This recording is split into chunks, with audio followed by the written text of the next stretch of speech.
What is going on, everybody? I am the original gamer, StevieStrow, and I am joined by Curtis Boyle of the Color Computer Games List. Hello. And in our never-ending journey to track down and play every single Defender clone or derivative possible, we are now going to play a very cool game that Curtis has introduced me to called Avenger.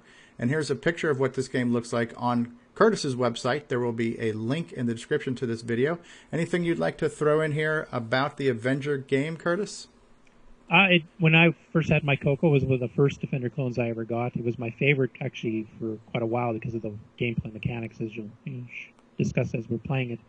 And well, that's about it for now. I think it's a derivative, though. It's definitely got some differences from Arcade Defender. Well, Avenger was put up by the Cornsoft group, which is a company that started doing games for the original TRS-80 Model 1 and 3. In fact, that's what they're much more famous for. They only did a couple of Coco games. They did Frogger, Color Scarfman, which is one of the very few 4K games, and then Avenger, which is similar to Defender. The mechanics of flying are fairly close. The firing, the smart bombs are there, the radar. There's no humans to rescue. You can't reverse to change direction. You can only fly around and the map wraps around. But it adds a few things, too. Like there's a massive mothership if you get up to, I think it's wave 8 or higher, that literally fills up half the screen. And if you hit it, it breaks apart into a swarm of mutants. Wow. So it's kind of cool. I have my doubts you'll be able to get that far here today, but just let people know it's there. All right, well, let's give it a shot, and let's see how well we can do with this. At GSoft, we make games for the TRS-80 Color Computer, TRS-80 MC10, and Dragon computers. Our basic games cover the range of genres from arcade, to text adventures, to simulations, to 3D dungeon crawls. This is our latest puzzle game from Japan, Fruit Panic. So come on and drop by our website and download our latest games. I recognize some of those sounds. Ooh, I got blowed up already. Okay. I don't know what the smart bomb key is. I see I have smart bombs. This is using the kind of green mode. Yeah, I'm assuming to kind of avoid artifacting. I guess they didn't want artifacting. Yeah, I think they were trying to go for the green screen look, I guess you would say. The monochrome look, right? And they succeeded. I like it. And it works on a black and white TV with some people back in the early days. Yeah. I see what you're saying here. I can leave multiple streams of lasers on the screen. And I basically see the map. Okay, so I see the radar up there, and it looks like I'm just looping from one side to the other, so I'm wrapping through the landscape. Now, wow. As you take longer and longer, you get more and more of the betas, which follow you at almost your own speed. Okay. But if you kill all the lander equivalents, you'll get onto the next wave and you'll have things for a bit. Okay.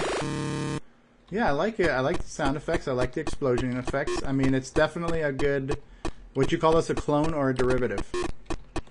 I would say derivative. I mean, the missing humans is a big difference, and then the mothership is nothing in Defender, even Stargate. It's like that in the arcade version, so it's close. So I mean, the aliens that you're fighting are basically equivalents of Baders and mutants and the bombers and landers. Like all of the ones that you have in the arcade are there. Okay. Yeah, what are those little warpy square things? Those are cool looking. Those are the bombers. They'll leave the little pluses that you can hit them. Okay. Well, I actually cleared one wave. We'll try one more time. We will try one more wave. Hey guys, it's the original gamer StevieStrow here, and I want to talk to you about the Coco Crew podcast, hosted by John Linville and Neil Blanchard. It is a delicious journey into retro computing featuring this handy color computer. So if you are into vintage computing, retro computing, old school gaming, and especially if you're a Coco nut who's into the color computer, you gotta check out the Coco Crew podcast at cococrew.org, also available on iTunes and Stitcher. And tell them the original gamer StevieStrow sent you. That was off to an early death. I wish I could figure out what my smart bomb key is. Does break work? I don't know what the break equivalent is. End key or maybe something? The end key, yeah. I'm not sure what my smart bomb key is playing this on the emulator, so we will live with the dumb bomb because you can't figure it out. Yeah, the dumb bomb. That's the operator of the vehicle right now, is the dummy. The bombs are probably smarter than me. I used to play this game constantly when I was young, and I knew all the keys like the back of my hand, and I'd play. Yeah. It's weird. They're just non-standard keys, though, too. You would just think something like spacebar would be the key to hit. It was designed to play similar layout to the original arcade, like where the buttons were. Okay. The arcade cabinet. Gotcha. And also for the Coco 1 and 2 keyboard, which is a bit different than, say, the Coco 3, too. And definitely different PC keyboard you're using in the emulator. Right. So I got a few more guys to get. Very low scoring game. 135 points. Yeah, I'm a fan of the Cornsoft group's titles. I definitely enjoyed Frogger with its music. You know, very arcade authentic music. Scarfman. I know you helped educate me into Scarfman, being that it had to squeeze into 4K on top of ROM, and so that is quite impressive that they were able to do that as well. And yeah, I think I've had my fill of this game. I like it. It's cool. Visually, it's cool. It does definitely kind of adhere to the template of what a Defender game should look and feel like. Yeah, the feel is a big thing for me, because I mean, some of the other clones we'll be covering in other videos here, like Planet Invasion stuff, they look, you know, fairly decent. They had colored stuff like that. So they had the humans, but the mechanics of flying just weren't quite as good. It's kind of like Buzzard Bait versus Lancer. Right. One feels more like actual flight. Right.